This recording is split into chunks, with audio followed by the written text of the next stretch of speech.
Hello, ladies and gentlemen. My name is Thomas Carter Rochester, aka the Son of Dale. And my name is David Thompson, aka hashtag release the Ayer Cut.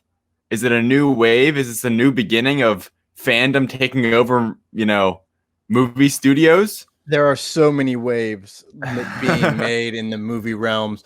But we want to welcome you. I forgot to intro our own show. We want to welcome you to the 9th episode of Lights, Thunder, Action. David, how are you doing today? I'm doing well, with everything going on. The world's kind of crazy right now, but I'm doing pretty good. Yesterday was nice to see the rocket went up. We sent U.S. sent astronauts into space for the first time since 2011, which is crazy to think. But that was kind of that was a nice break from what everything's going on in the world with the all the protests and the riots and everything. But today I'm glad we're here to give you guys a little fun, light entertainment about the good things in the world, the entertainment, the fun going on in the world. So how are you doing, Thomas? What are you up to? I'm a mixed bag of emotions for, the reasons you said. Macroscopically in the country, it's just same stuff, different decade, different century. It's really annoying that humanity is still at this point in our lack of evolution. And the fact that there's just a rhetoric of vitriol and hate makes me want to just dig into my dark side and chop some hands off. Maybe cut some people off at the waist, treat them like Darth Maul, but make sure they stay dead. I just only a Sith deals in absolutes. No, I'm just kidding. And then on the other side, I have personally, I'm doing creatively at least very well. As you know, I've been working on a film. I started writing it on May 18th and I finished editing it on Friday night, and its deadline for the submission is tomorrow night. I wrote a song for it too. So I'm just very, I guess I'm balanced in all the emotions all at once, but I'm ready for today because we have a show for you. Oh boy, do we have a show for you. We've got a show. There's a lot going on. Just kind of preview what we're going to be talking about. There's a ton, so much DC news / rumors. A lot of it, DC, they have won the month of May when it comes to news and hype and everything else about it, which is rare, honestly, but I'm excited. It's good that we are having a little more I'm very pro. I might sound like a Marvel fanboy a lot of time, but that's because they give us great. but see, the thing is, I am to a certain degree that Spider-Man's a favorite character and all that, but the thing is, the MCU has been so good and so well thought out, and they give us such great content and give us so much to talk about all the time, year round, and DC hasn't really been able to do that. So I'm not against DC getting back. I want DC to get better and get better movies and do more that, I don't know, that we're going to talk about today some the fan stuff and kind of some reactionary moves, I feel like, with what DC is doing, but DC being great and DC being in top of the headlines is, great for me. I'm so excited about that. And I hope that it keeps up. I hope they start putting out great content. I hope that they listen to the fans just enough. I hope that they get a better vision. And, this month they're riding the hype train. And now today we have so much rumors and news to talk about, along with at the end, we're going to talk about Star Wars Gallery, which has been dope. Especially, we were talking about the last 2 episodes. I didn't see the latest one, but I saw the really, I thought it was fantastic. The one about the volume, and about their production. That I think we really want to focus on because it's so interesting. I think that, at least just a little tease, I think that could really be a new innovation for the future of filmmaking in general. So I'm excited for today's show. Bro, I wish you to watch this week's episode because it just continued the hype train. You can spoil it for me. I don't care. Okay, it's happening. So yeah, no, don't worry. Shall we get to the news? Yeah, dude. We're gonna hop into everyone's favorite segment. We're gonna keep the ball rolling today, and that is what the news. So today we have plenty of DC news. The first is going to be Henry Cavill possibly returning as Superman.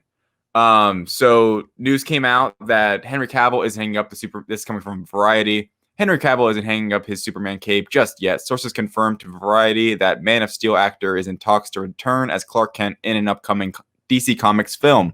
The big thing with this is that it's not confirmed if it's going to be a Man of Steel sequel, if it's going to be a Justice League. A lot of people are rumoring that he could pop up in a movie like Aquaman 2 or The Suicide Squad or Shazam 2 or Black Adam, where he has more of a Hulk-like role from the MCU, where he's not the main character, but he is kind of like a cameo or like a side character in more DC movies, maybe like using him as like a thread throughout the universe. I think it's pretty interesting. So, Thomas, what were your thoughts when you heard that Henry Cavill might be returning to being the Man of Steel? And what are your thoughts on also, I guess, what are your initial thoughts? Take the initial thoughts. Initial thoughts are sweet. You know, I enjoyed his take. He's an amazing actor. And I liked how he wanted to get closer to Superman in the comics. That's what he was talking about in the prep to the Justice League release. Was that he wanted it to get a little bit closer to original Superman, you know, happy-go-lucky, happy-go-lucky as best you can be. And so him coming back is going to be great, especially because the fact that they were saying that we don't have any plans for Superman because we don't know what to do with him. I'm just here like, how do you not have plans? How do you not know how to adapt him? I mean, he's the Captain America of DC mixed with, I don't know, like Hulk and Thor combined. Yeah, like it's like you can do anything. And how do you get to Superman? Sure, he's got all these powers, but if you attack his emotional center, you've got him. Like it's not that hard to get to Superman. And if you want to go crazy, which, you know, might as well, please do it. Do Injustice. Make him the bad guy. Right, yeah. I mean, we got a little tease of that a little bit in the original Justice League. I'm sure we'll get more of that in the Snyder Cut of him, you know, coming out and first not being a great guy. And it's like, oh, shoot, like he's not on our side. But anyway, what do you think? And I'm going to kind of share my thoughts. What do you think of him? You kind of touched on this in like that side character role, or would you rather see him pop up in more films if he's a supporting character, or like have this be a confirmed like Man of Steel 2 coming in like 2024? Like, what do you think? Both? Yeah, both would be great. Yeah, both would be great. But I think you know, if you don't have plans for Superman, but you want him to be around, then your next best thing to do is that, hey, let's take Superman and let's have him, because everyone knows who Superman is in that universe. I mean, it's obvious in Shazam. So you have little bits like that where he is incredibly important to the story. And now he is the ideal. He is the ideal superhero. So he pops up and he mentors people, because that is what Superman has always done. Right. You know, you don't watch the DC shows. Shame on you. But the CW shows? Yes. You don't watch any of the DC shows. Don't play games. Yeah, I mean, I guess so. That's true. So, but that's actually, you know, I love Henry Cavill as Superman, but the version that they have on the CW show is actually my favorite version since Christopher Reeves, because he's unassuming. Like, he's not he's 6 foot something, but he's not like extra jacked on the Henry Cavill live. Yeah. You know, he looks like an everyman, and when he puts on the glasses and the flannel, it's like, oh, it's just some guy. Like, no big deal. Right.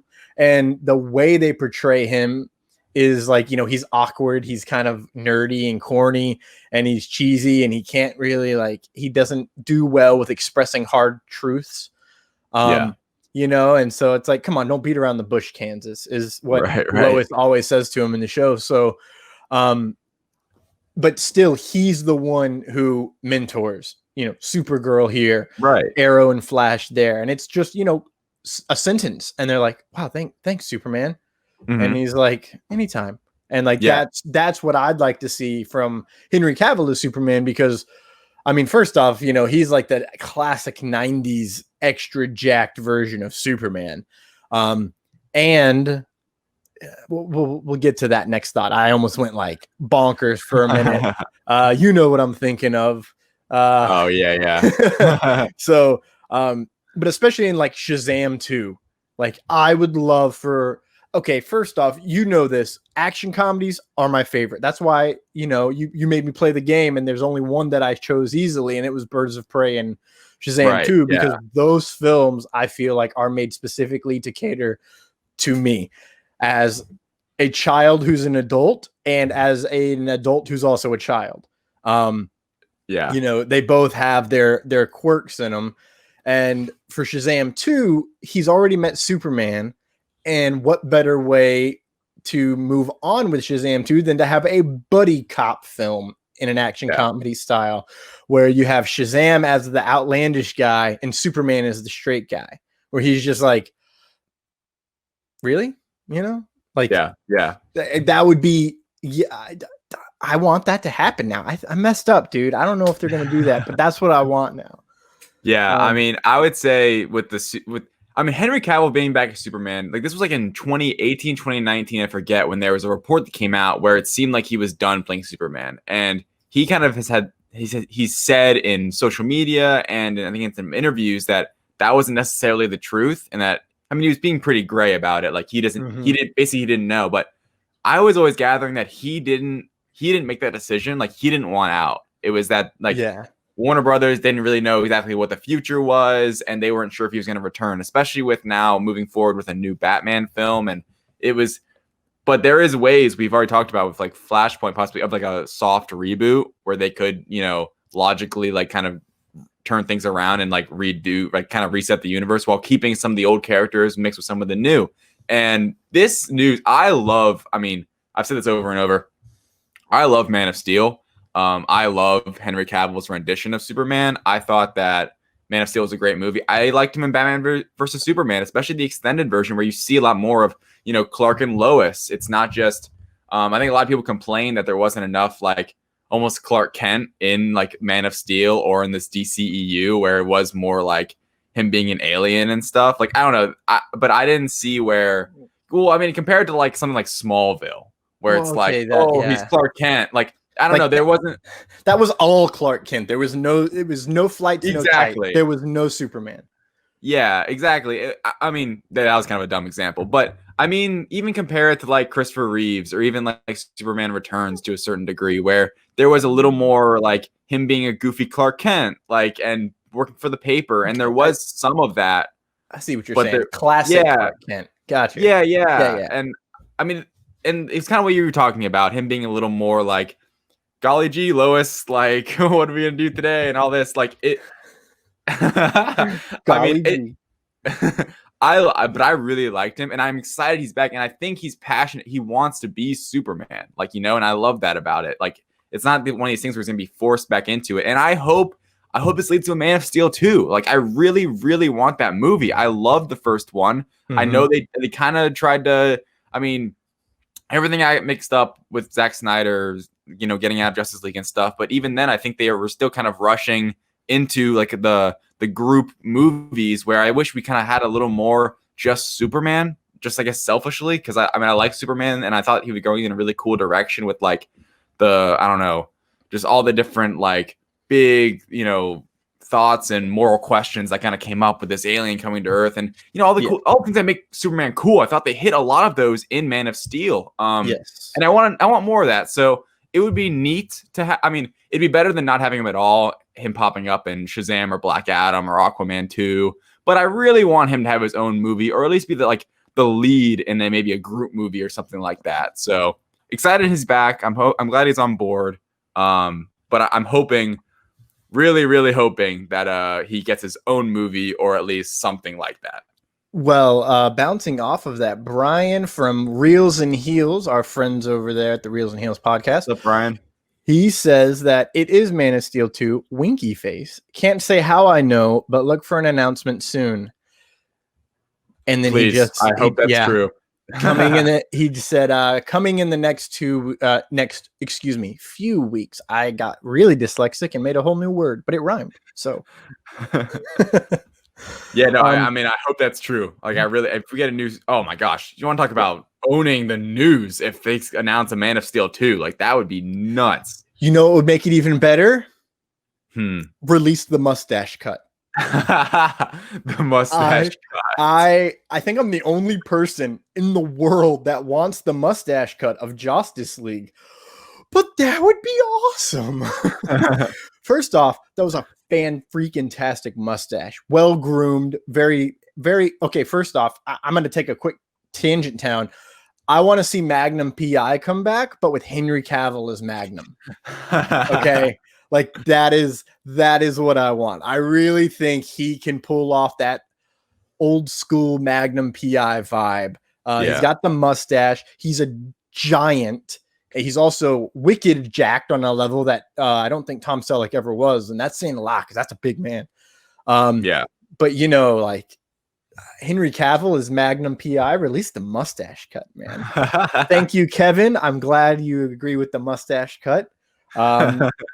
Most people I run this by, they're not fans of it. So let's move on to someone who does not have a mustache, Harley Quinn. So there's been a new kind of rumor report from Jeremy Conrad. If you don't know who Jeremy Conrad is, he's kind of a nerd news reporter, movie guy who kind of, you know, he posts a lot of kind of insider information a lot of the times on MCU and DC stuff where it doesn't, a lot of what he says isn't coming from a direct report, but a lot of it does sometimes come true. And a lot of other big name, you know, media companies and websites are run with his information as like rumors or even like news sometimes. So he reported that, you know, Warner Brothers is in early talks for developing a new Harley Quinn, you know, big screen project.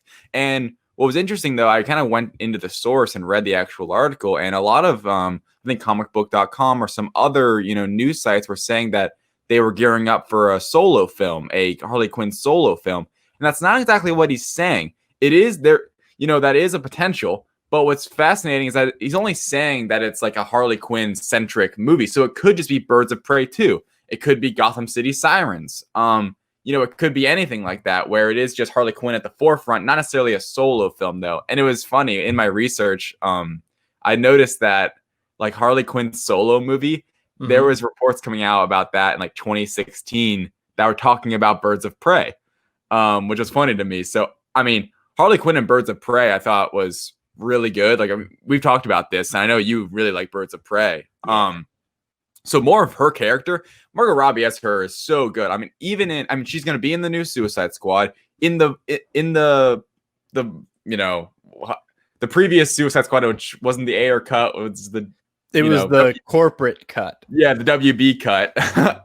Like I liked her character in that, and I think that's why they made Birds of Prey. So I would be down for this to be the second Birds of Prey movie because I like the first one. I know it didn't do as profitable as maybe they wanted, but I think for its R rating, like I thought it did, you know, pretty well. And I'd love to see her in another Suicide Squad, obviously, but also another like her centric film. I don't know if it's gonna be a solo film necessarily, but what were your thoughts about this, Thomas, when you heard this news of her getting another movie? I mean, I'm not gonna lie, I really wasn't surprised. Yeah, because once, you know, people who saw the movie loved it. Like, there wasn't a lot of negative press about the movie. There was a couple things where it's like, it does this. It's weird. It has a weird structure. And it's like, okay, but does it fit for the character? Because Deadpool has a weird structure, but it fits the character. Same as this. You know, she's basically, if we're gonna make it as black and white as we possibly can and as binary of ones and zeros, she's like a female DC version of Deadpool, right? Yeah. She is hilarious. She always has a joke, but she's also going to try and kill you. And she, you know, like the whole hyena being named Bruce Wayne. Yeah. And, you know, she doesn't get the irony as the character, but everyone else is like, ha, that's fantastic. You know, that was a fantastic little Easter egg. And then I don't know if you stayed through the credits. You're not there. I did. You did. Oh, sorry. Yeah. Yeah. So you heard the little last thing at the end, her little blurb of, he did you know that he fracks bats? I had to double check what time it was. Yeah. That's from the Harley Quinn DC show. And oh, really? Like that is in episode 1. It's like, oh, Batman, like he's weird. He fucks bats. And it's like, no, I don't. It's like, yeah, you do. Then why do you call yourself Batman? It's a symbol of fear. I think it's because you like the bats. And so like it's a running gag, and they added that late in post-production, I read, because the show had already come out. The show came out fairly recently. Actually, no. I think they added it early on because Margot watched a couple episodes because she wanted to make sure that they weren't like, it wasn't stepping on each other's toes. And it's like, oh, perfect. You guys are doing your thing just like we're doing our thing. And it kind of overlaps in certain ways, tone especially, but it's really their own unique, very individual stories. Although the genuine basic plot is she's no longer with Joker. Like that's, if there's one thing that ties both the show and the movie together, that's it. And then outside of that, it's completely different, but it's totally in the tone of Harley Quinn. And I haven't watched the new season of Harley Quinn yet, but it's good from what I've been reading. And here's my real. It's not even a spicy web hot take. It's a genuine common sense take.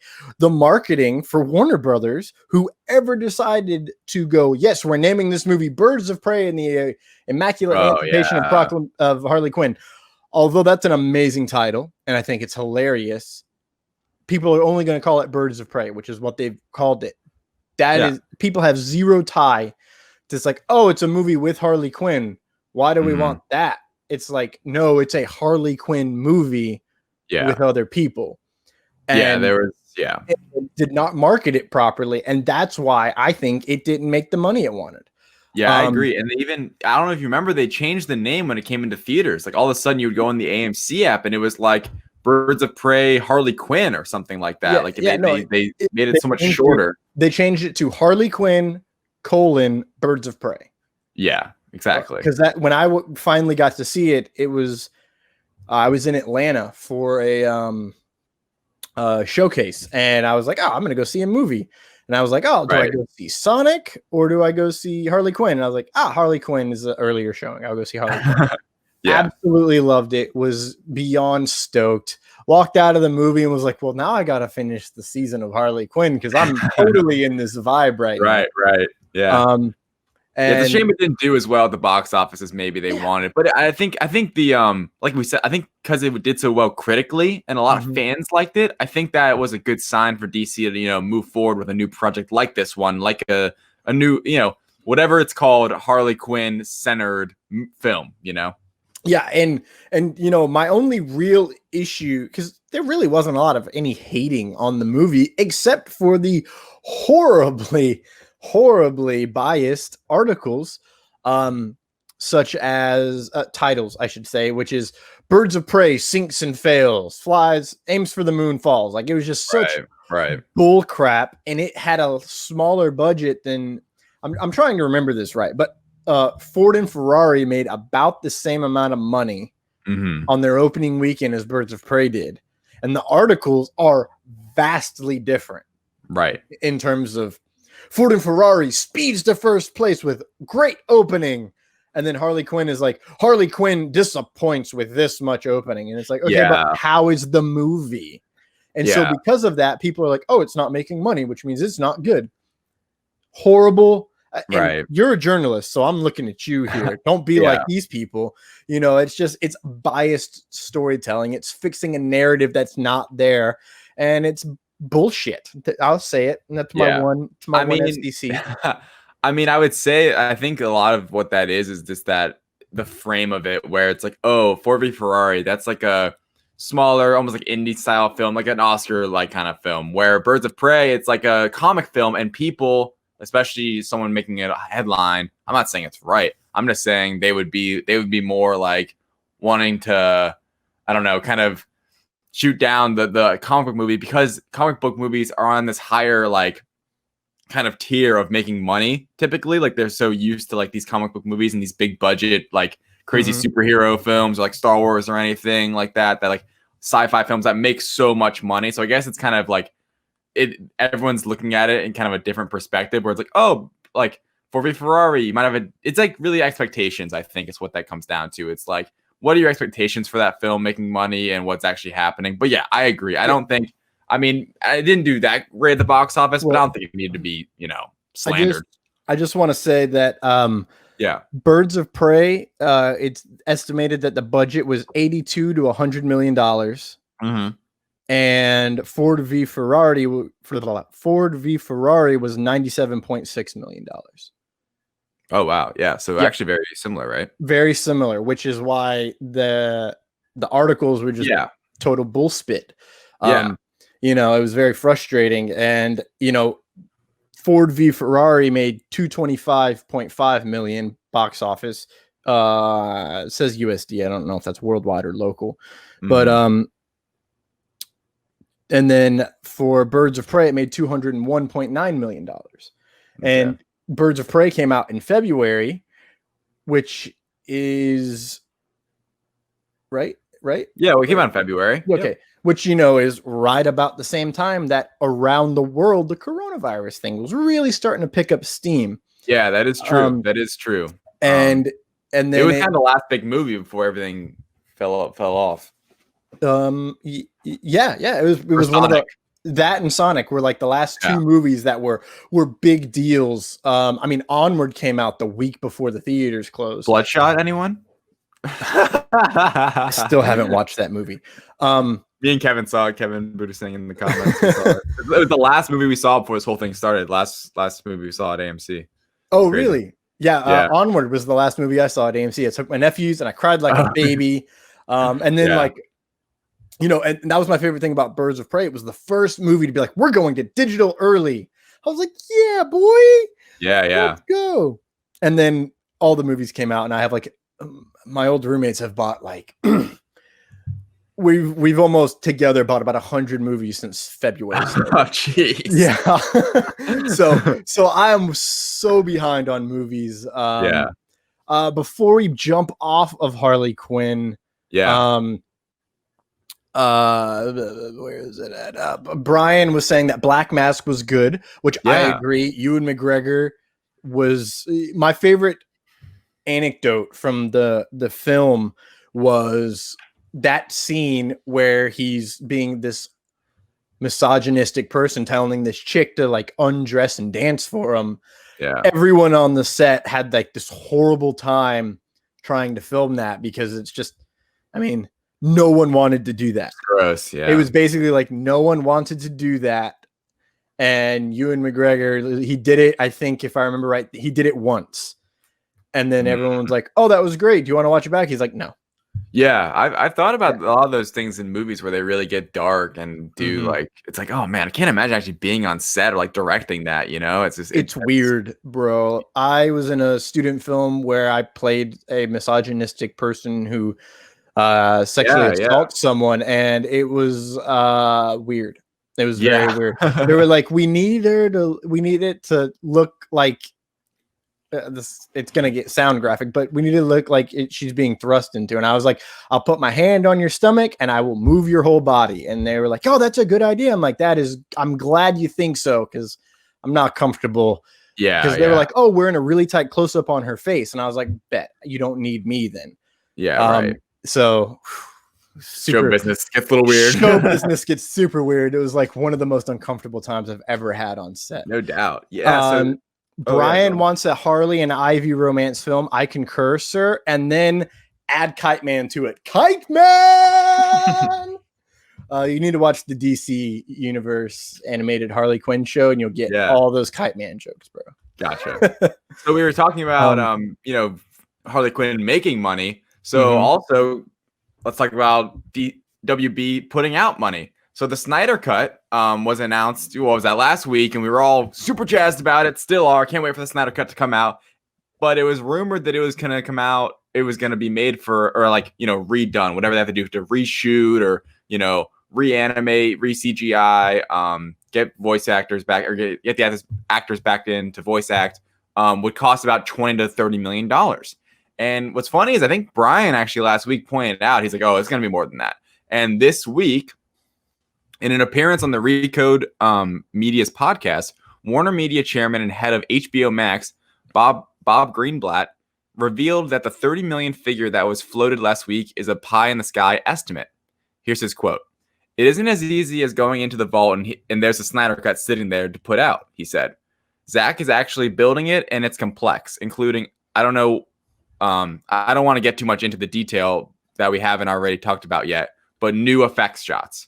So he's basically saying, like, yeah, that'd be ideal, but Zack Snyder still has a lot to do to get the Snyder Cut out into the world. So it's probably going to be more than that. And I mean, I know it's not great they're spending more money, but I'm excited to see that there's going to be all these big changes. I'm excited that WB and HBO Max are so invested. They're kind of like, yeah, we're kind of trusting him with it. Like, we'll give him more money, it seems like, from the quotes. It's not they're going to be like, it doesn't seem like they're going to be painting him in a corner or like putting him in like this like big cap where he can't make the Snyder Cut. It seems like they're going to be very like lenient with what he can do and make the Snyder Cut.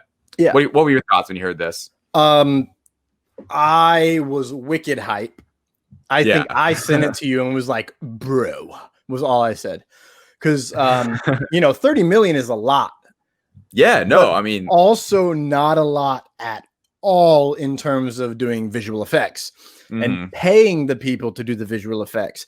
And then, their marketing budget's going to be very small because it is for HBO Max. So it's going to have they're just going to have their normal HBO Max commercials, and then they'll just throw in some clips and be like, in a Snyder Cut. And there will be a trailer probably. Yeah, there'll be a trailer, but it's built in. So their marketing aspect of it isn't that big of a budget. Right. That's a good point. I'd say maximum $1 million, and that's being extra generous based on time cutting together and factoring in the fact that they already have a bunch of other commercials in spots bought ready for that. Right. So like how Disney Plus, their commercials like Disney Plus, and then it's like with the Mandalorian, that's just built-in advertisement for one spot. Yeah. So then moving on from that, it being more than $30 million, although they've said that they're not going to be getting any of the actors to reshoot stuff,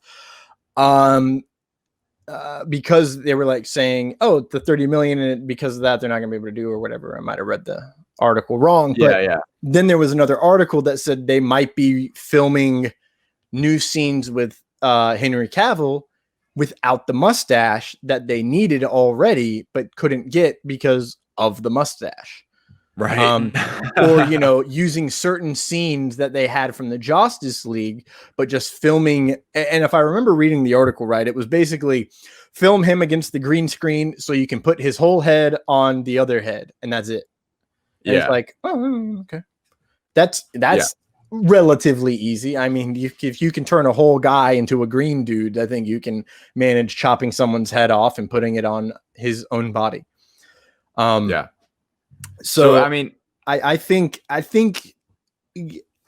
am hopeful that they'll be bringing back some cast members, because I was wrong last week on that Martian Manhunter sequence. They did not film it with the actor, but they filmed everything before that, and then after that, all they had was an animatic of him, of Mama Martha, of Martha walking away and turning into General Lennox, I think his name is, who is confirmed to be Martian Manhunter in disguise, which, awesome, because it reminds me of Supergirl, where David Harewood plays, oh God, what is his actual, I don't remember his original character's name, but it's John Jones in disguise, which is wicked dope.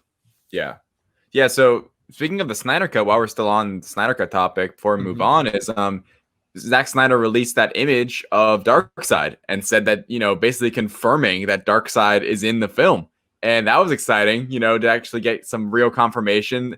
Kind of the first little bit of kind of marketing in a way. Where yes, definitely first marketing, first visual confirmation. He'd already said Dark Side, like his very first tweet after is yes, Dark Side is in it.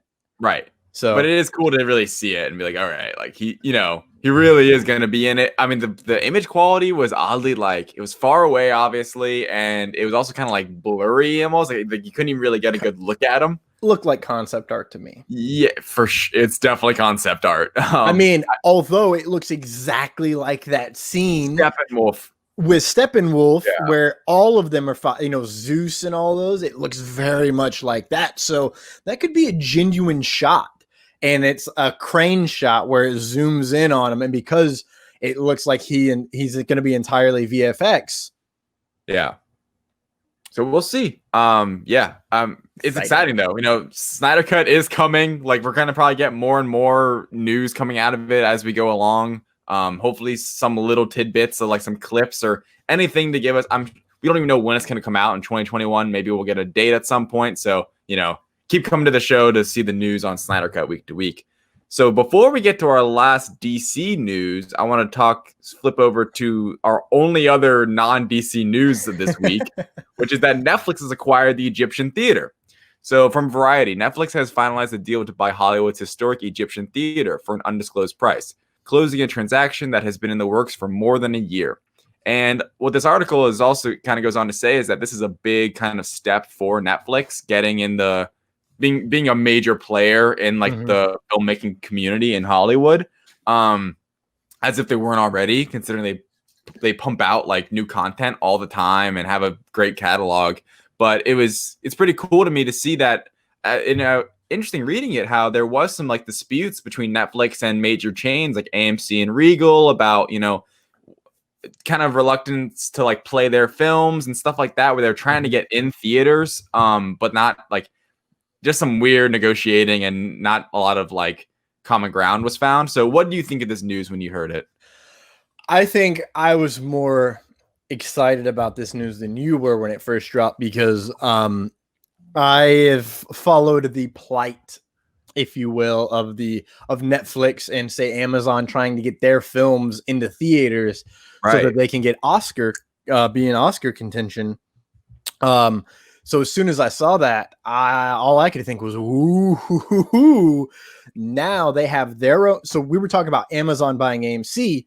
Now Netflix has that exact same ability because they have bought that. So it's an LA-based theater that is one half of what you need to do to be in Oscar contention. You have to be released in a week in LA and a week in New York, if I remember correctly from the recent article about postponing the rules and allowing special considerations for this year's upcoming Oscars. And we did see what was it? The Irishman. It did have a small theatrical release and then went solely on Netflix. Yes. So we have seen something like that before. And The Big Sick did it as well. I believe Kumail and his wife Emily received Best Original Screenplay noms for that film. Did Marriage Story was it a theatrical release? Because it was up for Best Picture, and it had to have been. Yeah, I think it might have just been like LA, very New limited. York. Yeah, LA, and New York, exactly. which is what the rules are. Right. So now Netflix has one half of that ability, but because they own the Egyptian Theater, they, as the owners, can expand to New York and open another one. Right. Oh, and they don't have to deal with like negotiating with the theater chains that have been such a pain in the butt to them. It seems like they can just, we have our own theater. Boom, there it is. Exactly. And if you want to pay to go see a movie on the big screen, then you can go and Netflix can make all of that money. They can make the concession money. They can make the money off of the box office.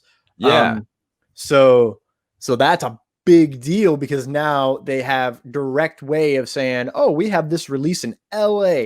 And there are plenty of cinephiles in LA that would be like, yeah, I'll go see this movie on the big screen. Like, just imagine them releasing The Witcher on the big screen. Yeah. I mean, a show that would be interesting. What if they did a show on the big screen? That could, I mean, we're opening up a lot of different opportunities. And I think it's cool. I mean, it's really, Netflix is just becoming a beast. Like if there's literally going to be like, I mean, quote unquote, I mean, I'm sure it'll stay the Egyptian theater, but like a Netflix theater, if that become like if that could be a thing in the future, like that'd be nuts. I mean, if Amazon buys AMC and they become like Amazon theaters, now that would be crazy. Yeah, Amazon cinemas. Yeah, and I think, you know, from a broader point of view, it's really, we're seeing, especially now in these times where there is all this, you know, straight to VOD and all this. We're seeing the kind of intertwining of theaters and streaming and just like how we get our entertainment, you know? And I think in some ways, I don't like to see kind of like, you know, more companies buy other smaller companies, and then it kind of just becomes one more, you know, big gargantuan company. But I do think that if there is more like streamlining between the theater and your home entertainment and kind of just the way you take movies in and have more options, I think that's not a terrible thing. I love the theater. I'm always going to want to have like an AMCA list or you know, try to get to the theater because I just love the environment. I love going with people and all that. But a lot of people don't feel the same way. So I think kind of getting those two worlds to collide a bit more could be a positive thing just for movies in general and filmmakers. Yeah, I agree. And it's we are living in a moment. I mean, we're always living in a moment of history, especially right now. But in terms of cinema history, we are living in the petri dish that is going to become the evolution of cinema itself. Yeah. You know, theaters have closed down. AMC might go bankrupt. Regal and AMC aren't playing Universal movies. There's all of this stuff that's going on. And so everything's starting to slowly open up. I believe I've read small theaters are opening up. And you know, I pushed for this to be on the news, but I'll just mention it here. Drive-in theaters are coming back right now. Right. Yeah. So that people can still watch movies. And I really genuinely have no idea why it went away in the first place. I never got to go see one, which is a total bummer because I always wanted one. Yeah. Yeah. Sorry, I forgot to actually throw that on there. But yeah, that was kind of a smaller thing. But let's talk about that for a second, because I've actually seen some people like where, you know, right, you're talking about drive-ins in general. They have just kind of been going the way of the dodo bird recently, where this hasn't been a place people to go. I think, I don't know what logistics are, but maybe the popularity or whatever.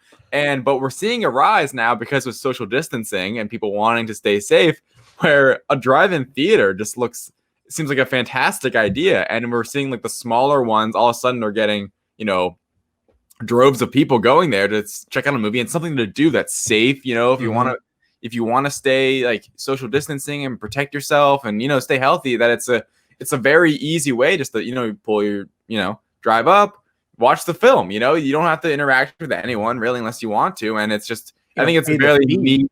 Yeah, it's a very neat way of kind of like dodging this whole thing and still getting a little bit of a theater experience. And I wish there's one nearby me, because there isn't, you know, but it's a cool concept. And maybe this will be a new rise to it. You know, we'll see. I think on May 4th, they played either Star Wars or Empire Strikes Back in Pensacola. And I mean, it was a Monday, so there was no way I was going to be able to make that. Yeah. But they got a huge turnout. And, you know, here's my thing. You can sell concessions at a drive-in theater. They used to. But also, legally speaking, you can bring your own. I mean, you can bring your own to them anyway. I found that out way too late in the game. So now I bring 2 or 3 bananas with me and buy some popcorn and bring my gallon of water, which I've only had one theater ever tell me I can't bring in my own water. I'm looking at you, Destin AMC. That is weird. Every other place is like, yeah, I was so upset, dude. So upset. I'd be upset too. I can't bring in my water. Yeah, you can buy one. That's not enough water. Yeah. A liter's not enough. So yeah, we'll wrap it back up with the Netflix, because Brian just dropped this. He believes that they've bought a theater in New York too.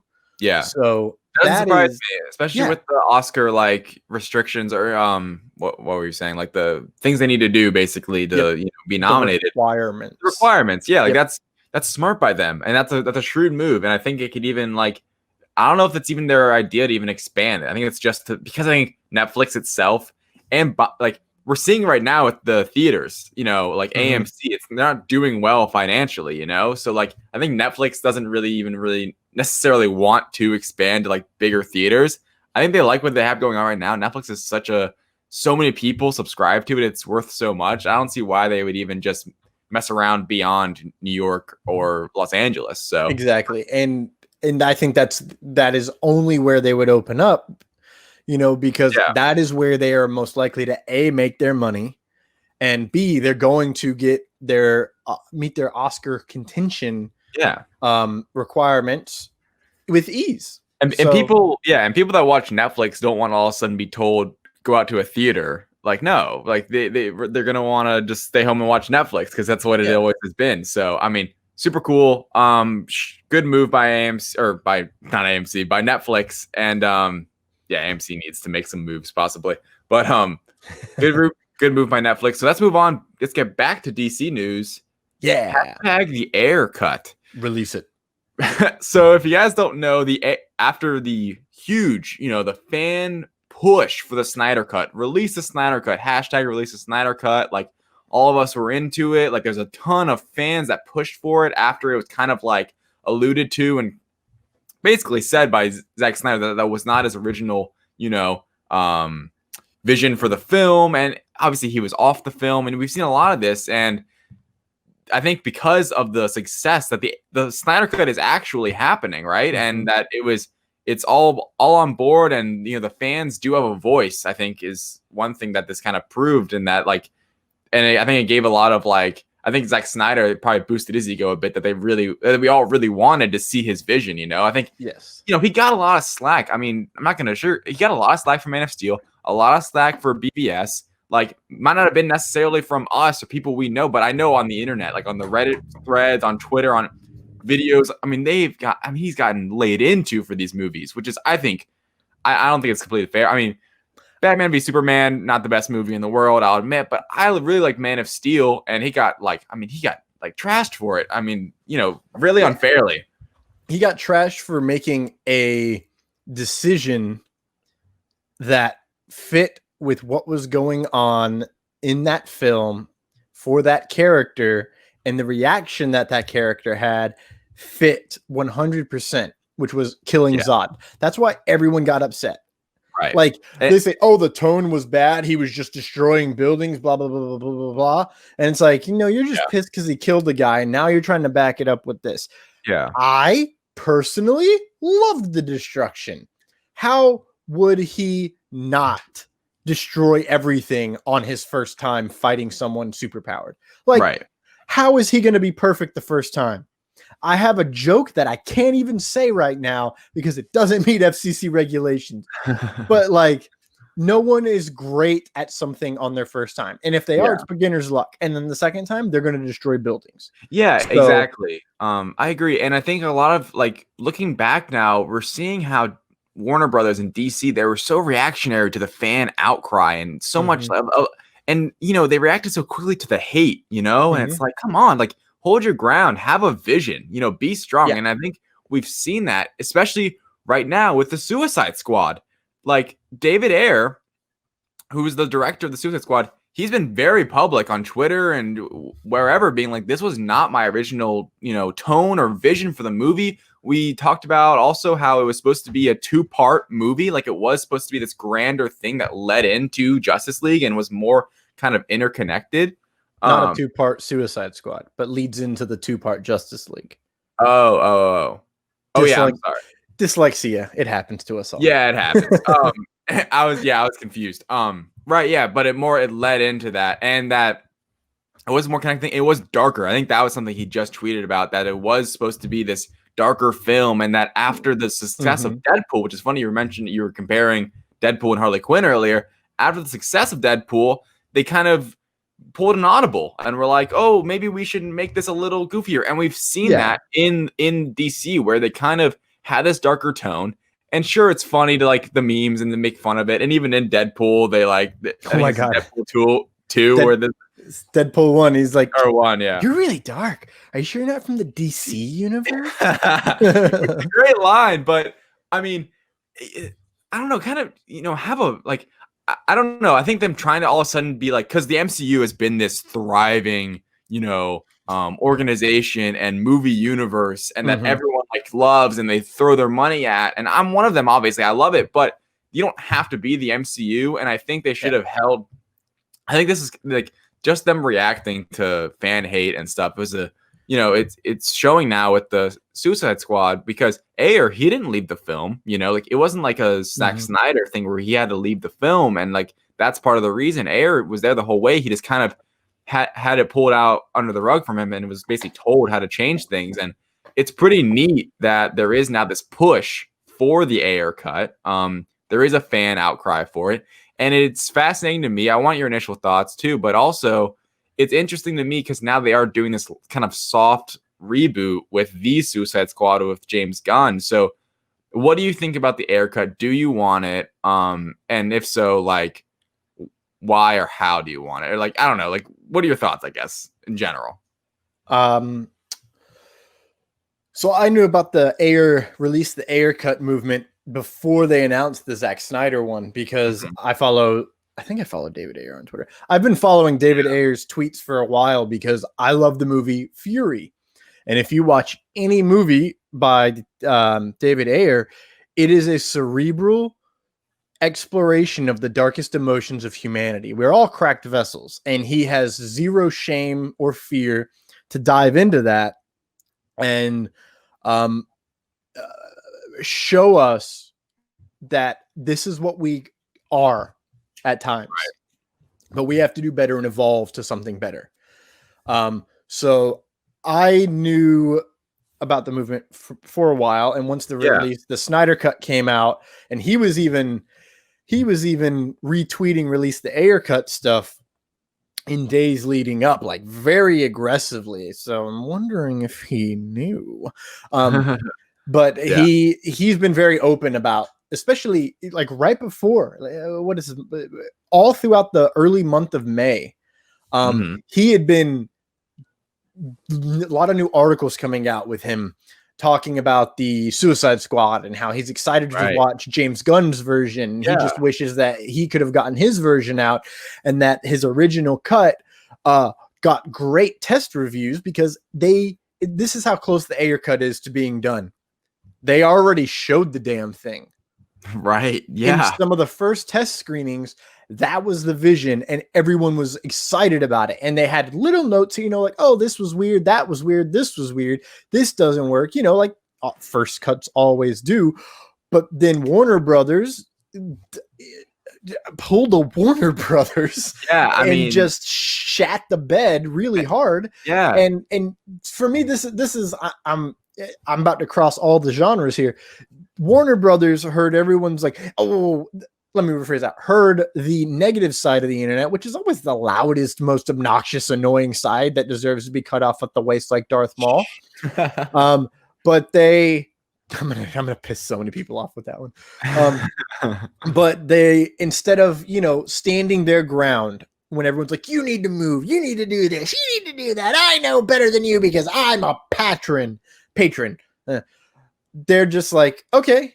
Instead of going, no, you move. That's right. I quoted Captain America in a DC talk. It happens because it matters. Yeah. So they bent over forwards and just took it up the rear, because they were like, we only want your money. We don't care if you like it. Yeah. Which is classic Warner Brothers when it comes to DC, Batman and Robin. Yeah. Yeah. and it's funny when you say that. I think what's interesting about this Ayer cut thing is that them actually, like the WB part of it, where are they even going to want to be basic? I mean, with Justice League, they basically are admitting that was not the right version. I mean, it's a bit of like a retcon, being like, okay, here's Zack Snyder's version. Like here's the real initial version. And it takes a lot of like, I don't know, like gutso to be like, balls to be like, hey, that wasn't like, we're going to give you a better version now. We're going to give you the real version. And I don't know, with WB moving forward with this new Suicide Squad, if they want to be like, I mean, it could just be straight to HBO Max, which I'm sure if an Ayer cut did happen, it would be. So they could make it another marketing tool to get people to go on HBO Max. Exactly. But I can't imagine more people are going to go over Suicide Squad if they're already there for Justice League, Snyder Cut, because they're kind of the same same group. But it's curious. I hope it does happen, just because. I mean, I just hope it happens just to have more content, and I want to see his original thought. I want to see his original vision.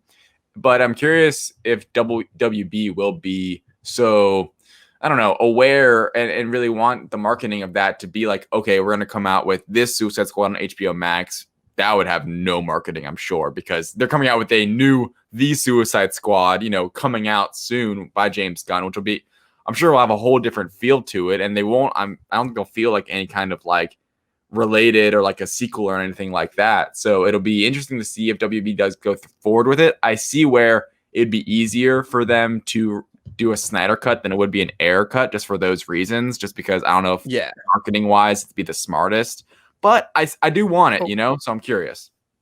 All right, so before we jump, I just want to throw in right here. Brian said the old guard at WB was horrible, and once they sold themselves to AT&T, most of them either left or got fired. Yeah, 100%, because they got their like $85 million bonuses a piece for that sellout, which is exactly what the Justice League cut is. And he also says he trusts the new guy in charge at WB. He knows what he's doing. Yeah, and he can't right all wrongs initially. And I agree with that. Okay, I see how. It's weird how it went from this side to over there. And because of that, I want to bring up this article that I now can't find the quote from. What's funny about that, really quick, is that that's true, and I think that might be a reason why, like, they can't right all their wrongs initially. And I think a lot of that might be the mindset of kind of moving backwards aside from moving forwards. Like, I think doing an Ayer cut in their mind could be a move of moving backwards, like redoing old stuff, or we could just push forward and release these Suicide Squad and just keep moving forward. And no one gets to see the Ayer cut, but they don't have to put any money into the Ayer cut when it already came out, and people might just forget about the old Suicide Squad when the new one comes out anyway. So so I sent this to you on a day I can't even remember what day it was, because we send so many nudist articles about this back and forth. I'm reading this from comicbookmovie.com, Josh Wilding. The source is DCEU Mythic, and I read this early last week. The article title is "Warner Brothers said to be actively discussing the releasing the Ayer cut." Yeah, but it's definitely an idea. Where is it? This report should definitely. It's not giving me good quotes to use, and it's not giving me the quote I'm looking for. There was an article originally right after. It was like, look, release the Ayer cut, release the Ayer cut, release the Ayer cut, and the guy in charge of Warner Brothers said, one at a time. Right. Yeah. And it was like, oh, he didn't say no. He didn't say yes, but what he said is very hopeful to one at a time. Is like, don't worry, we'll get there. That's how I take it, which is, it's interpretation. But that is a very big move, considering the fact that, it is basically almost done. I think they went back and reshot, I think, a third of the film to change the entire story to give us the thing that we got in theaters. Yeah. Which there are good parts, and then there's really not good parts. Yeah. And then it's just like, what's happening here? I loved it the first time I saw it, and then I watched it again, and I was like, all right, I like 5 parts. Yeah. And those 5 parts stand up wicked good. And it's crazy because the one part that I think stands up the most throughout every one is the death of Diablo. Spoiler alert. Right. But that was actually not originally supposed to happen. I know. Yeah. And that's a curious question, is that with these, release the blank cut, it's like, we're all assuming it's going to even make the movie better. Like, what if it's a worse version? We don't really know. You doubt it. We all think it will be, but we don't 100% know. I mean, no. I'm sure it will be too. Both of them. Ayer Cut and Snyder Cut, but we don't really know. Like, I'm a little less certain on the Snyder Cut. I won't lie, because if you look at Zack Snyder's track record, and this is with all due respect to Zack Snyder. Okay, here's a spicy web take really quick. I got sound effects today. This is 300, pretty good. Watchmen, also pretty good, but not very original. Man of Steel, his best that I've seen. Yeah. And then Batman vs Superman is very big and convoluted. Now, the 3-hour cut, way better, because you get more of the villain side of it. So it's not like, why are these guys fighting? Oh, Lex Luthor's doing what? So with Justice League being long, I have a good feeling, but he has a tendency to, and it's something that I'm starting to notice with J.J. Abrams, a tendency to get to a point where he's just kind of not wrapping things up as well. I'm looking at the Rise of Skywalker. It's a little bit, it's missing something at the end. A lot of jumps, too. Yes. Or kind of like, so I'm worried that might happen. But David Ayer, on the other hand, every movie I've seen, and I can't even tell, I won't lie, the only movie that pops right into my head right off the bat is Fury. I've seen other stuff of his, I know, I just can't remember the names. All of his, I've not seen Sucker Punch, Brian. I'm so sorry. But all of David Ayer's stuff is a whole different level on every version of the levels that you can think of than the Suicide Squad we got. So if it's anything close to what Fury is, it's going to be an amazing film. That is like when it was coming out, I was excited because like the dude who made Fury is about to make a comic book movie about villains. Yeah. And I knew that with good villains and great actors and a great director, look at Joker. It Oscar nominations. I felt Suicide Squad originally, before it got closer to being released, I thought it had potential to be an Oscar style film. Yeah, because the depth you get from a villain is way more than you get from a hero. And when you have a villain redemption arc,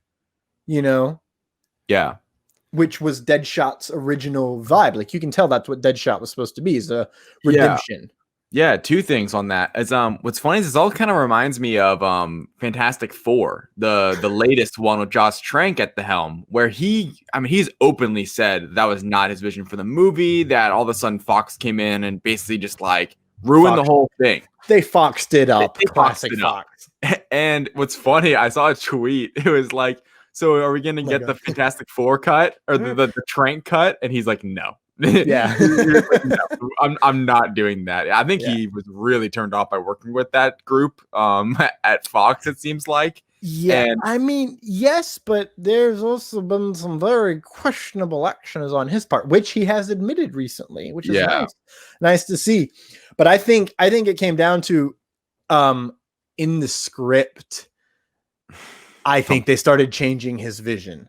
Yeah. So that's why that movie lacks a middle. It doesn't have a second act.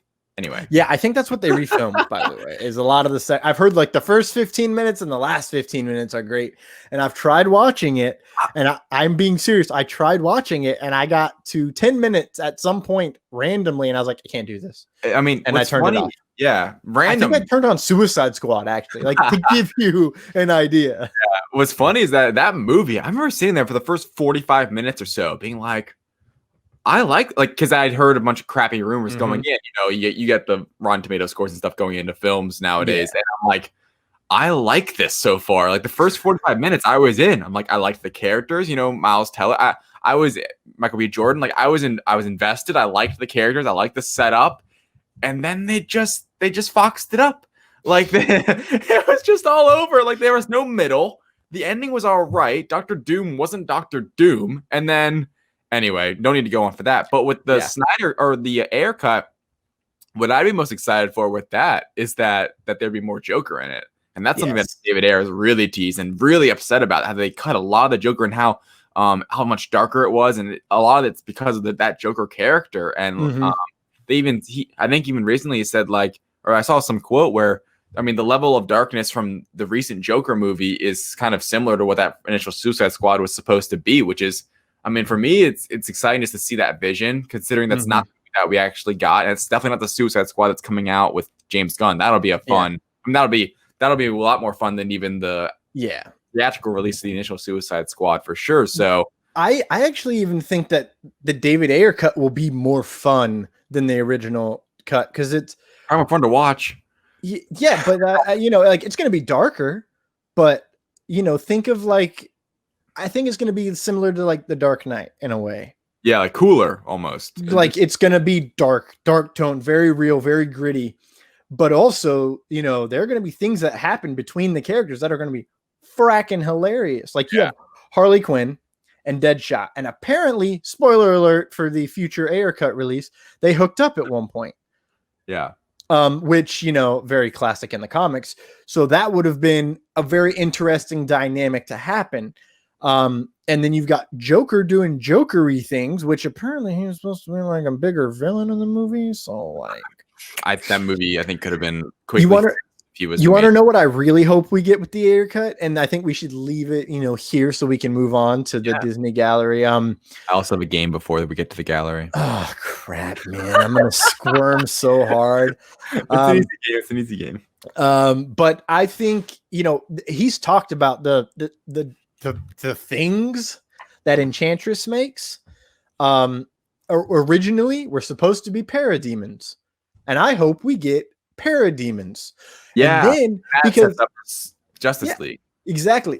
And, you know, with the cut being almost done, and they're like, oh, we're doing things one at a time, you know, maybe Ayer cut comes first.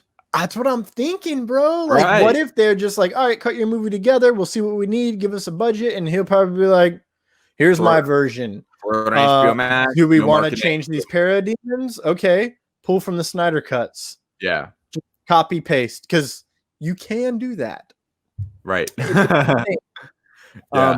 So, you know, that would be a mega. Oh, my battery level's low on my headphones. Bummer.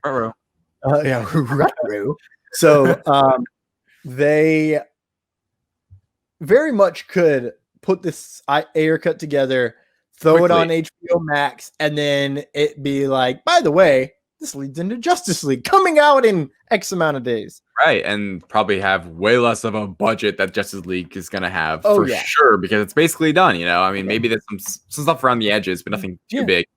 So you ready for the game? Yeah. It's a question. Okay. So let's say I love theoreticals. I know. So let's say today someone from WB DC says, hey, Thomas, we have one of these movies we can show you right now.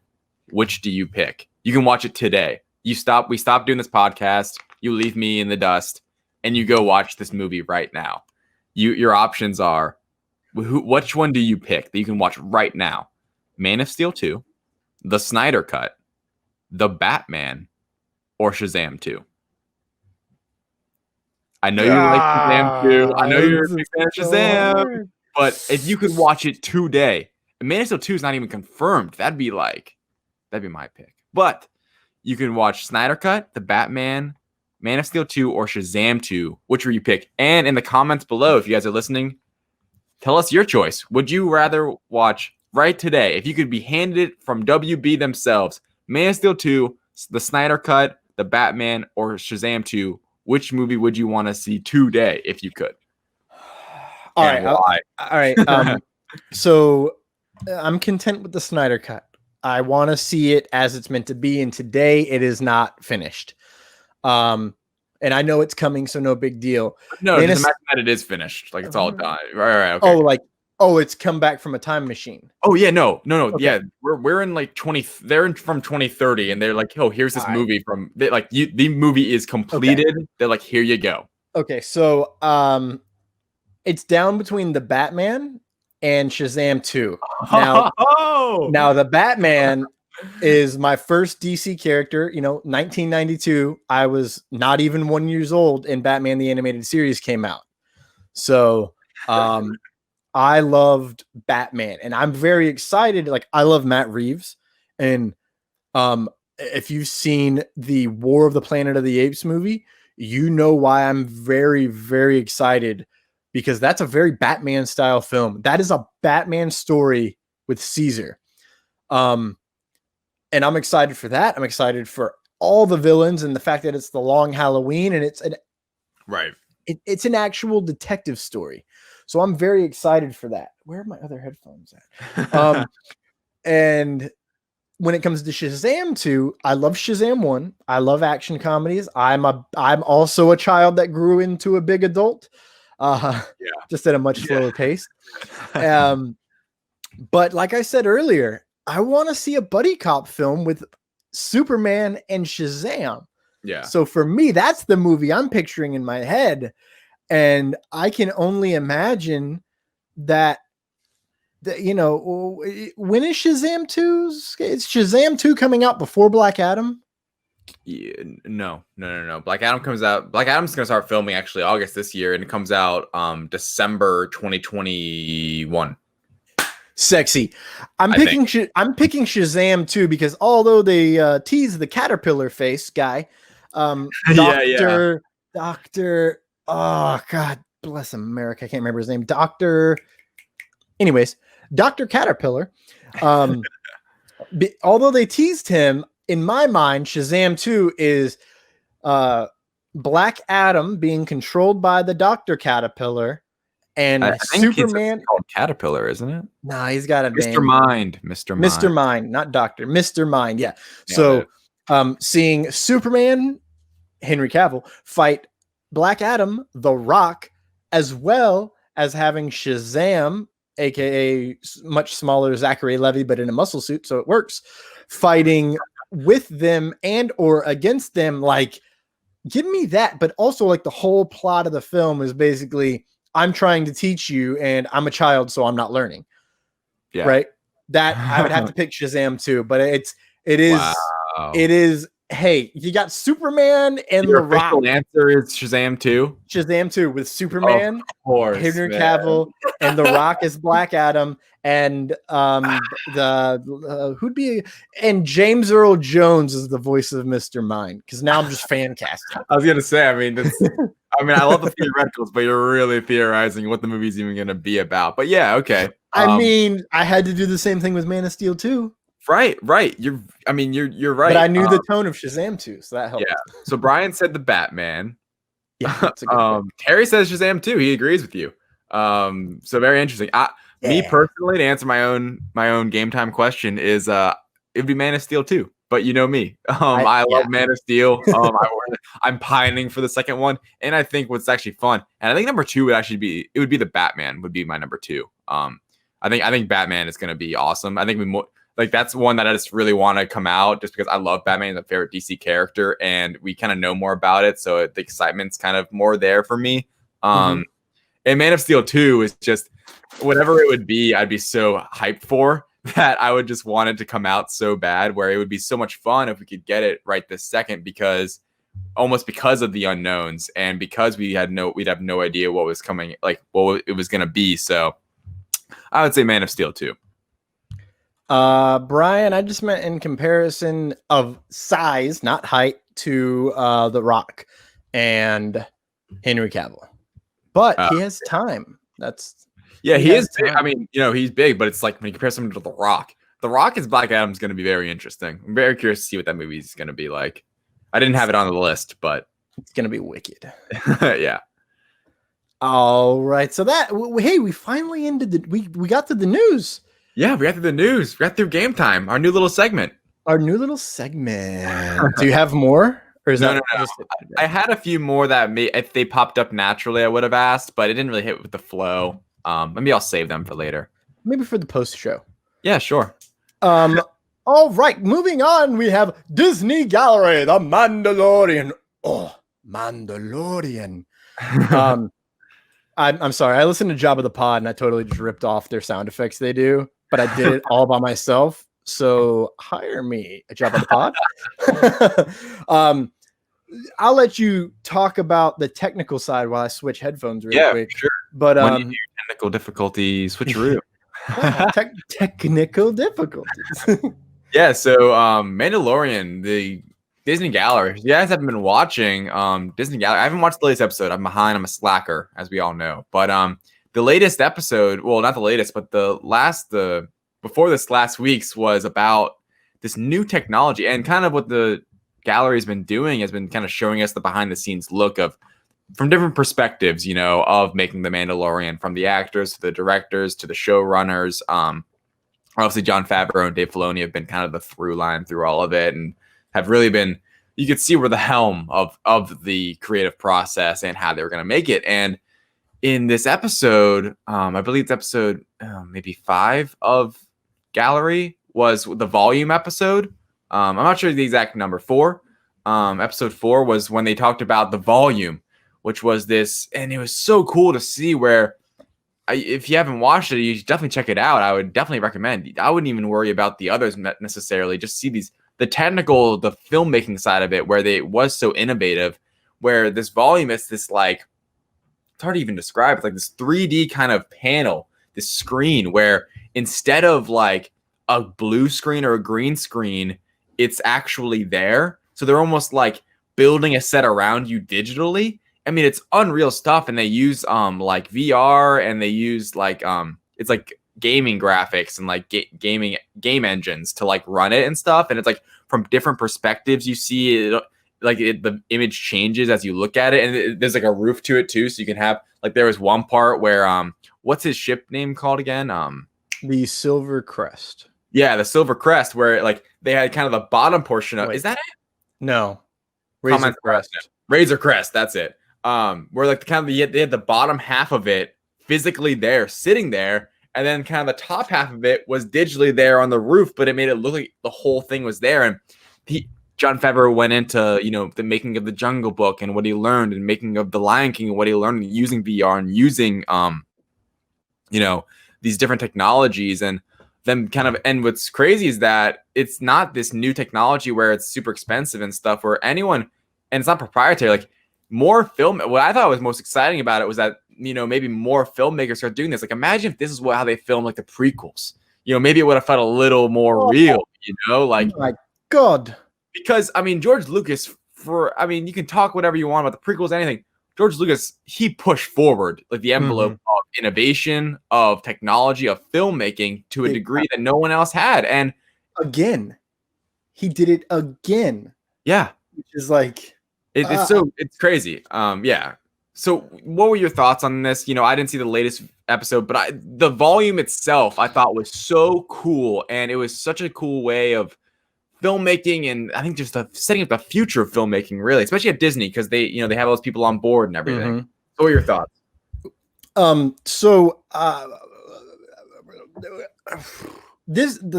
episode 4 on the technical side of things really gave you so much detail and background on things that you really didn't know you were about to learn, like how they filmed Jungle Book.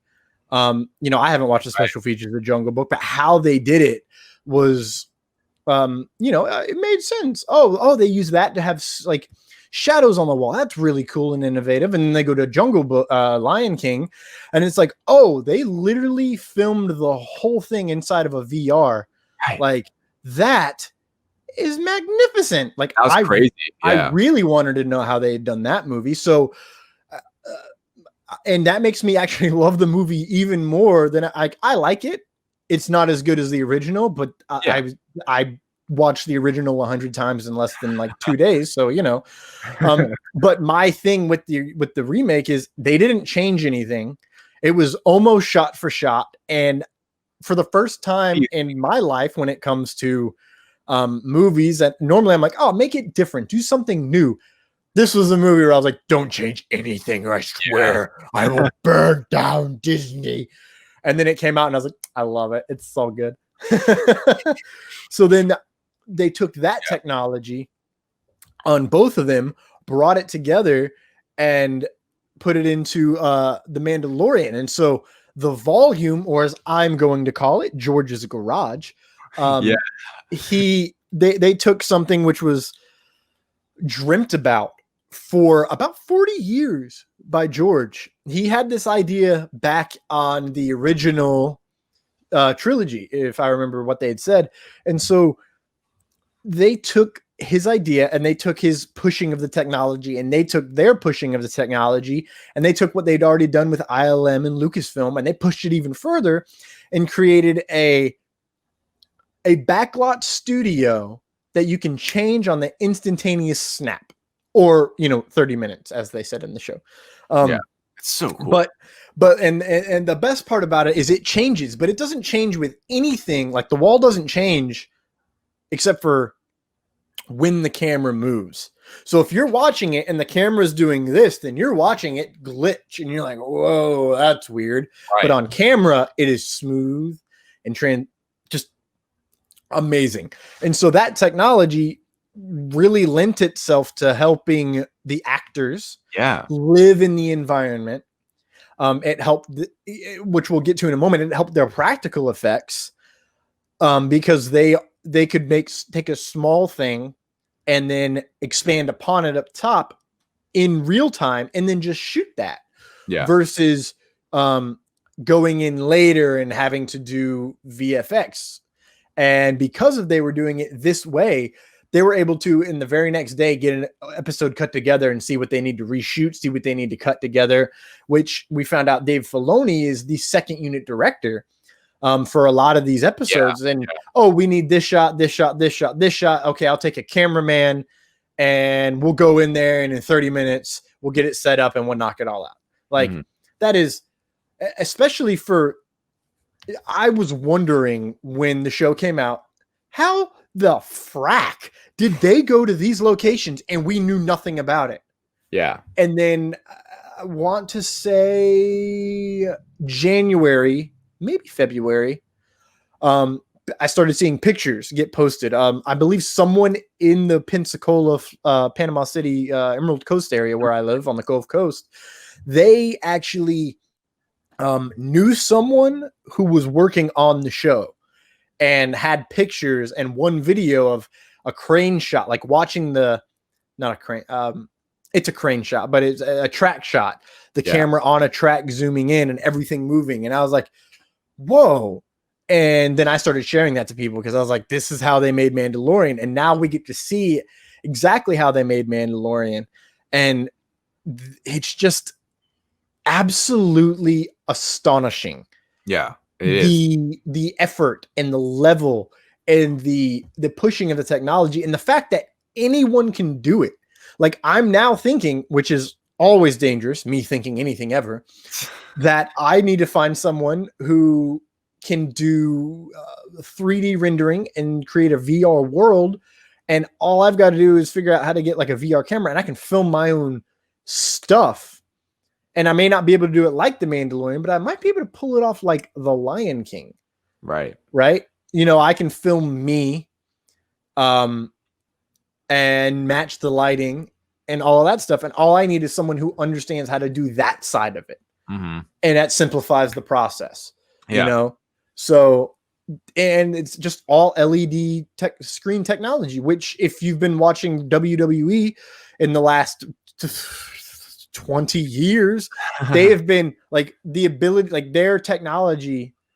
Once I saw a close up of the volume or George's garage, like the wall, I was like, oh, it's exactly the same as a WWE screen these days. Yeah. It's just little LEDs that change and morph and do all of these fantastic things that you can do.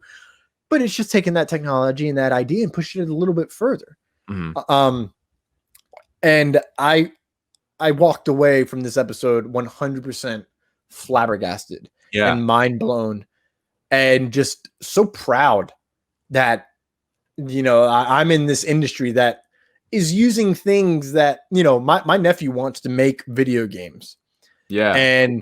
And some people are saying you can't make money in making video games. And I'm like, you're fucking idiot. How many video games do you play again? Oh, right. Like all of them. So you can make money playing video games.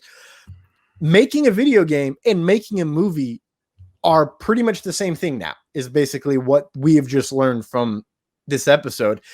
And it explains to me, I think, how they're doing some of the new stuff for Avatar 2. Right. They've talked to, James Cameron's like, oh, we're doing this, we're doing that. And I was like, I don't get it. And then I saw this episode and go, oh my God, I get it now. I get exactly what he was saying 2-3 years ago. Right. He's using similar vibes, similar technology to shoot the actors in their mocap. Like there's a picture of them in I don't know if it's an actual pool with water, but then like balls on top of it. Yeah. Or if it's just a pit of ball, like ping pong balls that are all used to be referencing. I wasn't able to tell, but it was them all in their mocap suits. And all you've got to do is take that mocap, which let's say I watched the behind the scenes of Jedi The Fallen Order. It looks the same. Mm-hmm. And what is that? That is doing the same thing. And it's creating a world using camera movements to follow through and show you what you need to do, much like they did in The Mandalorian. Yeah. Very cool. Mind blowing. So what was the completely spoil it for me? What was the practical episode all about? Was it about Baby Yoda and all that, or mostly Baby Yoda? Yeah. So it starts off and it tells us about well, first off, how they did Queel. Queel is an actor in a suit wearing a prosthetic that is also an animatronic. So they talked about how she talked about how she needed to, I can't remember her name right now off the top of my head. Someone in the comments, please help us out. How she played the physicality. She had to hit her mark. She had to do this, but she also couldn't see very well because she's wearing an animatronic prosthetic. Right. And they, so she had to do visual cues to the puppeteers so that they can move the mouth and the eyebrows so that she can deliver her line, which Nick Nolte had already recorded. So she listened to that and embodied his voice. That's crazy. Okay. Crazy like that is how they started the episode off. And that is just, again, that is just a magnificent marriage of old technology with the new technology, like old animatronics, old puppeteering, but with the ability to put it on a person and have them. It's basically marrying the Ewoks with Yoda from the original trilogy is the best way to explain it. Yeah. Right. So it's it's amazing how they pulled that off. And then it's a very funny image. And then when you see the episode, you'll totally get what I mean. Because they put the mask on, I'm like, oh, it was a prosthetic. And then they're like, it's actually animatronic. And I was like, it's crazy. Well, son of a blue. But then then they get into Baby Yoda, which very important to say that they don't call it the child. They just call it baby. Oh, really? Baby. That's all they Bryce Dallas Howard is like, how do we describe baby? Like, I don't think you can describe baby in any way except it's just baby. It's just baby. And they go in, they dove into how it was created. Dave Filoni, they had the script, they knew what they were doing, and they wanted to bring this character. And so he drew a sketch, and then they started making character designs, and then they went through hundreds until they found one. And they've shown this concept image. It's him sitting on the ground looking up with like little cute smile, and they got it, and like that's the one. And then they sent that off. The others, and they were like ugly. It was like, oh my god, very ugly. And they show those in the episode as well. Yeah. But like, they land on it, and then they sent that off to Legacy Effects, and they were able to, in 3 months' time, create the puppet / animatronic. So it is a puppet, and it has, just like old Yoda, puppeteered hands, puppeteered feet, and then the head is all animatronic since it's all the emotions. And then Favreau talked about how he was creating a video game, which is in a VR world, hence why he knew how to use things. And it was goblins, and it had big eyes and ears, and used the eyes and ears to express it because it was a tiny little face. And he brought that into Baby Yoda. And he's like, all I knew is I wanted the ears big and the eyes big, and they had to be the characters of expression. Right. So then they go in, there's 9 people who work on Baby Yoda, who perform Baby Yoda. There's a controller for the head and something else.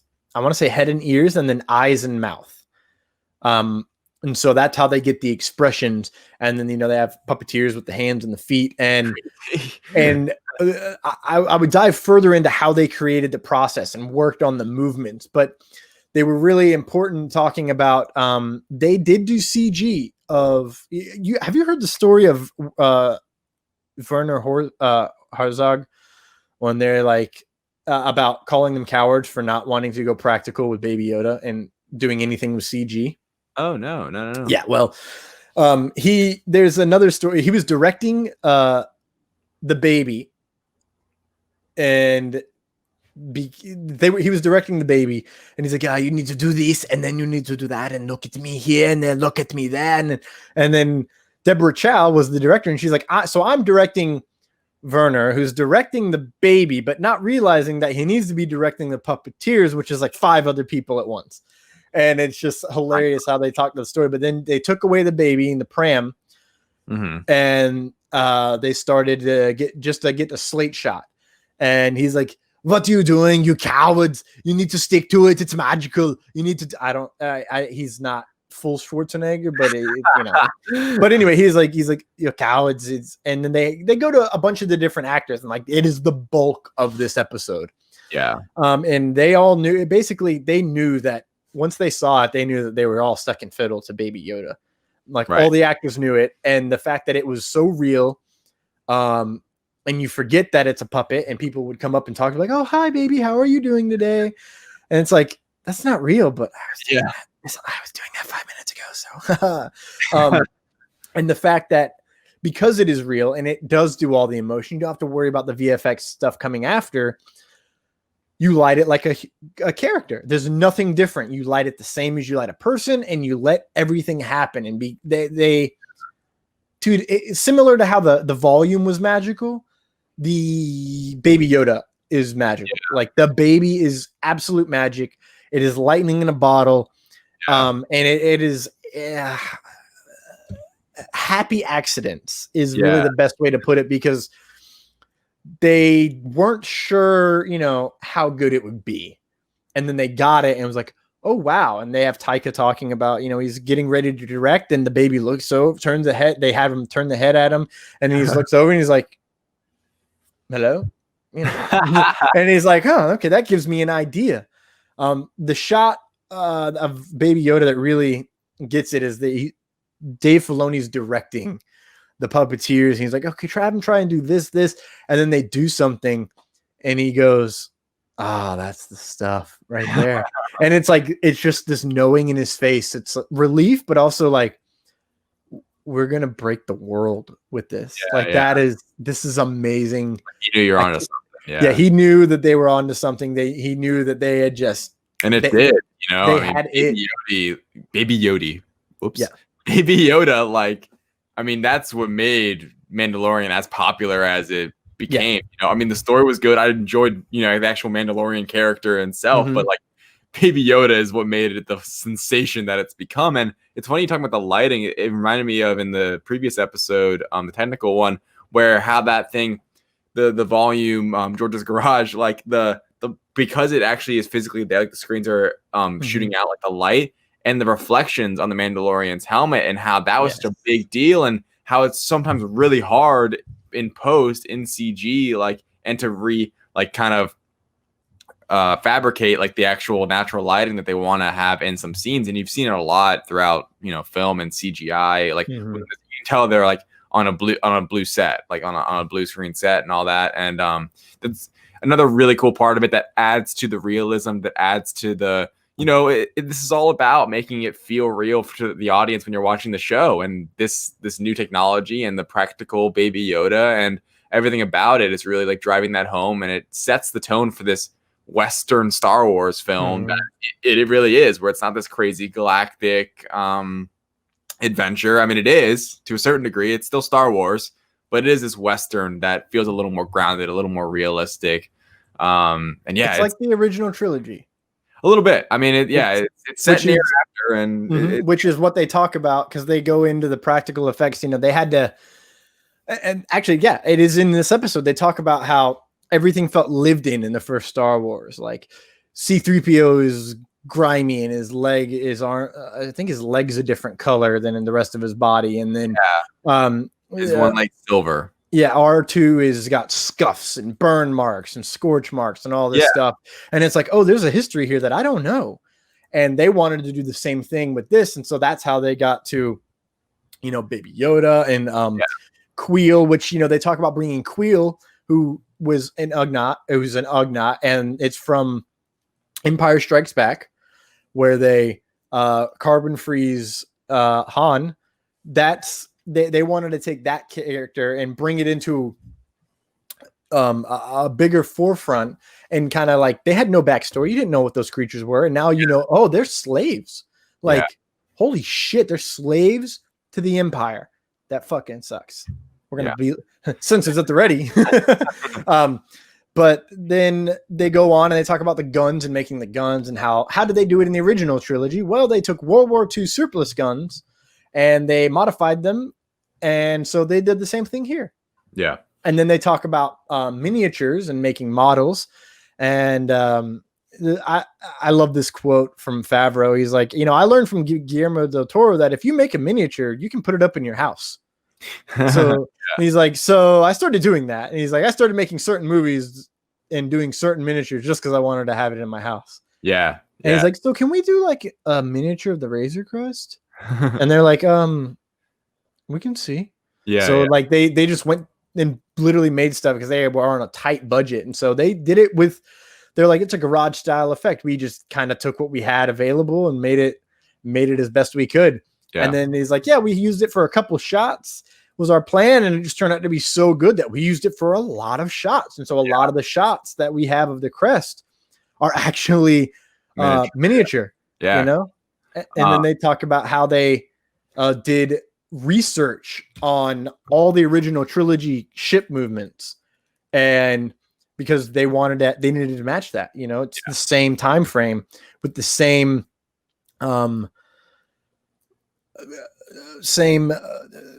technology. There it is, and the same inside the universe, and so they wanted to use the same outside of the universe in our world.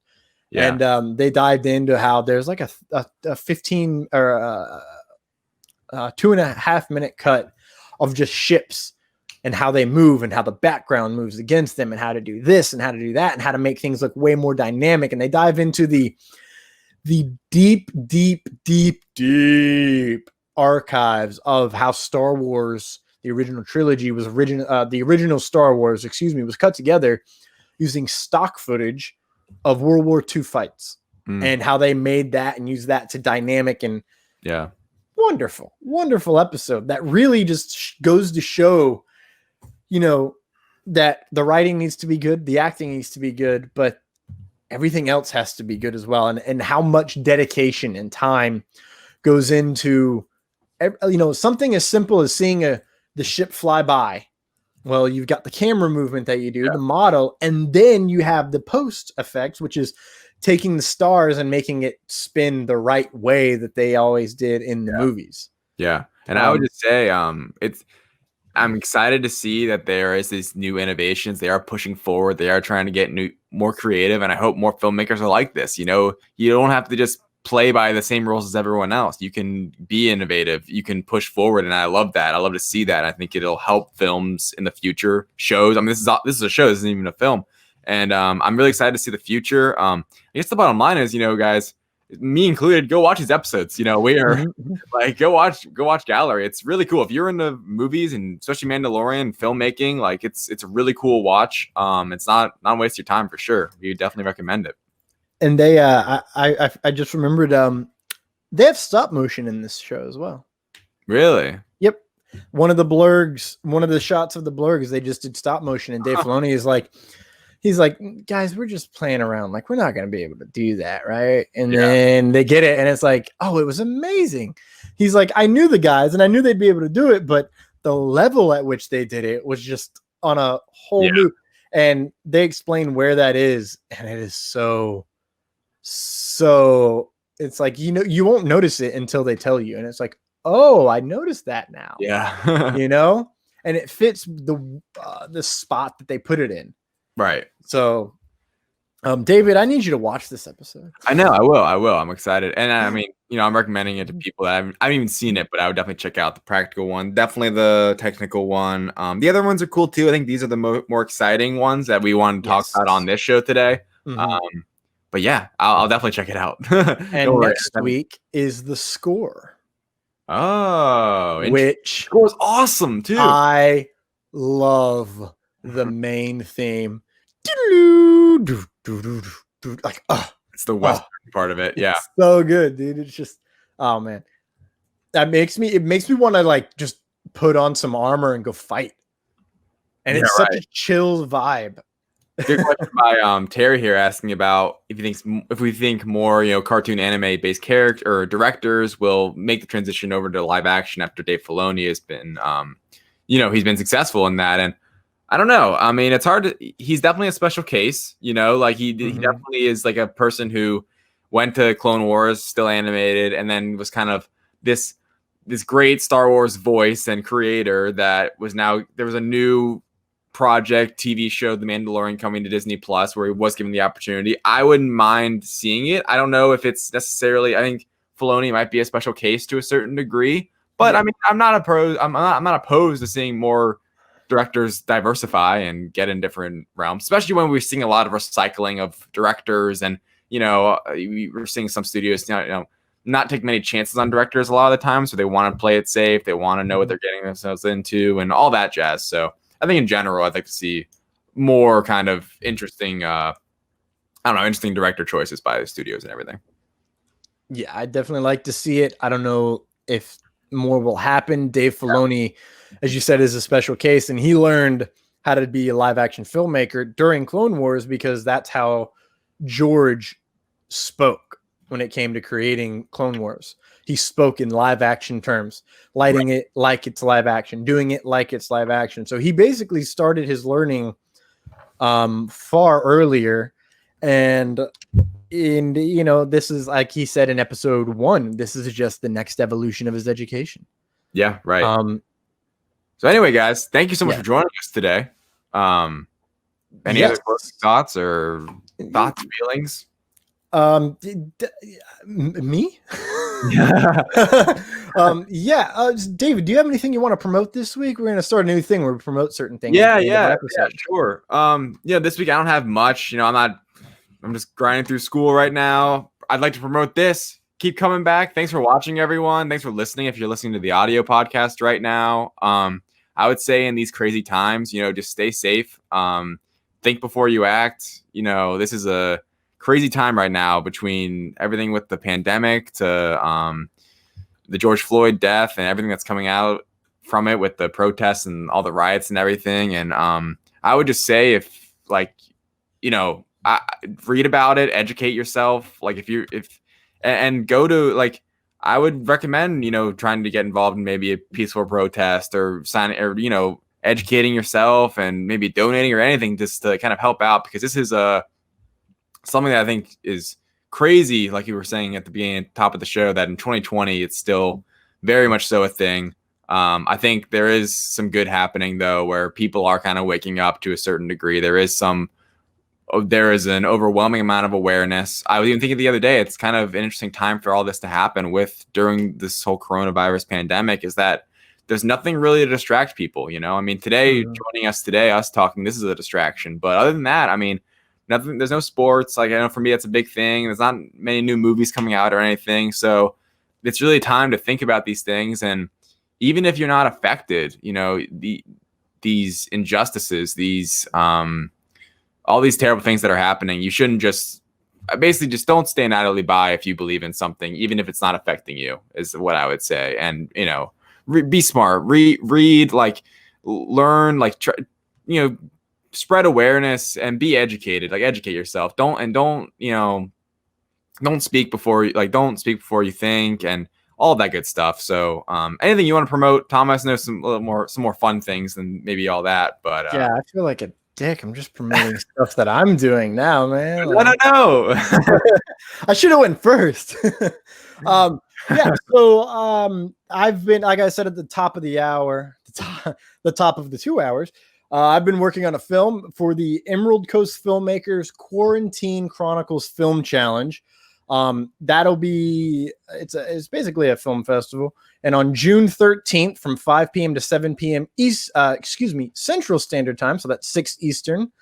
It'll be live on Facebook, and they're going to be showing some of the films that they have. Sweet. They're selecting it on next weekend, and we'll find out. You may see my film, you may not. I have no idea. It hasn't been submitted yet. Yeah. And then tomorrow, I will actually be on at 7:05 p.m. Eastern Time. I'll be on the KitchenKillaz live, KitchenKillaz Monday live at 7:05 stream that they do every week. And I'm actually going to be debuting a song that I made for my short film for the Emerald Coast Filmmakers Quarantine Chronicles Film Challenge. It is called Toilet Paper Jesus. Do with that what you will. That is tomorrow, Monday, June 1st. So if you're on the podcast, you can't hear it. But if you just listen to the podcast, we'll add a link to where you can listen to the song in the show notes that you can, still enjoy it. Yeah. And with that, David, where can everyone find you? Yeah, everyone can find me at my name, David Thompson, on Facebook, David J. Thompson TikTok, same thing for Instagram, and then David Thompson on Twitter, 2 A's in the David. How about you, Thomas? You can find me at Thomas Carter Rochester -actor on Facebook, at Thomas Carter Rochester, all one word, no hyphens, at Instagram, at Thor Son of Dale on TikTok. I'm slacking on my TikTok game. My bad. Same. Creating on there. Yeah. You can find me on Twitter at TC Rochester Act. That is TC Rochester ACT. And you can also find me as Thor on Life of Thor YouTube channel, where where I produce random things all the time and make things up. And the YouTube version of this podcast.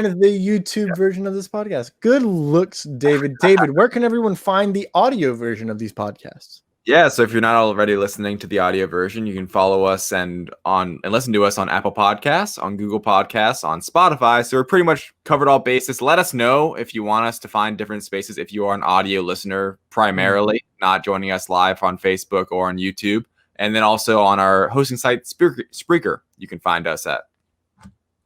Yes.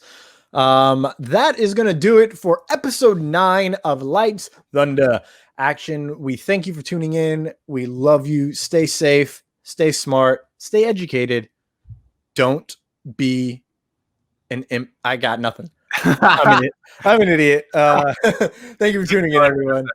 Thank you. Have a good one.